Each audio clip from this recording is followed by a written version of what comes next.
Do you know that only 48% of Americans have a valid passport? Well, this year I finally became a part of that 48%. To get away from work, school, and stress, I will tell you about a trip that I took to see a whole new world, Cancun, Mexico. I will talk about the water-based experiences, Isla Mujeres, and the different dining experiences that I encountered.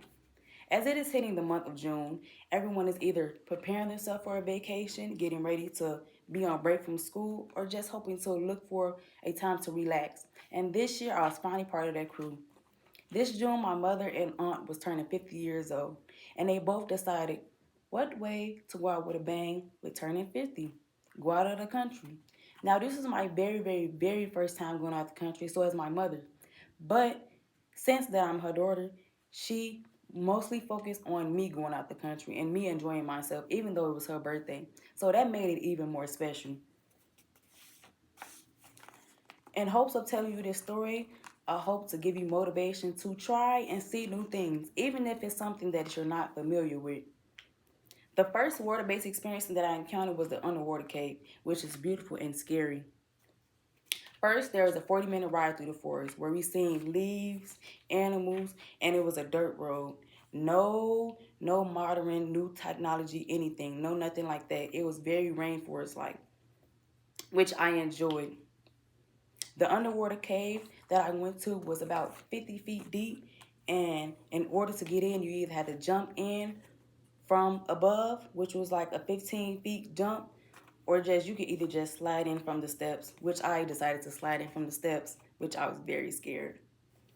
The next water-based experience that I will talk about is the pink pool party, which was a mandatory, slightly mandatory pink bathing suit party, which meant you had to wear a pink bathing suit in order to get in. But as I entered the scenery, not many people had pink bathing suits, so I don't really think it mattered.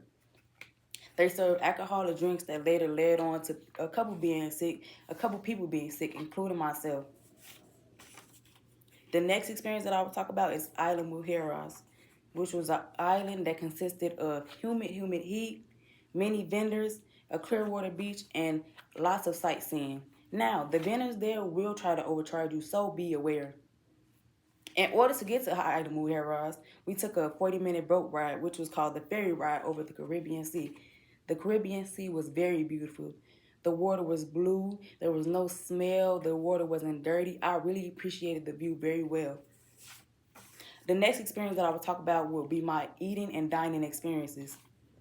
Now, at the hotel that we were staying in, which was called the Rio Cancun, they had a buffet that consisted of free breakfast, lunch, and dinner for any and every day that we were there. The food wasn't all that great, so it gave me very many stomach pains. Maybe but because they served alcohol every time we came to eat. But anywho, the next dining experience that I encountered was Rosa Negra. They had ethnic dancers that performed before eating, played with fire, and wore different types of clothing, and allowed you to dance and record with them. It was a very, very fun experience. When we left, we realized that we were later overcharged for a meal. But then we realized, how could we be overcharged for a meal? Then we realized again, the dancing was so beautiful and the experience was so beautiful that no one even paid attention to the bill. We just paid it. In this story, I hope to give you motivation to try new things, even if it's something that you're not familiar with or think that you don't like. It's a very beautiful experience. It can be a very beautiful experience. In this topic, I talked about the adventurous water activities that I encountered, the different dining experiences, and Isla Mujeres, which was my favorite part. I also love the underwater cave too as well. Thank you.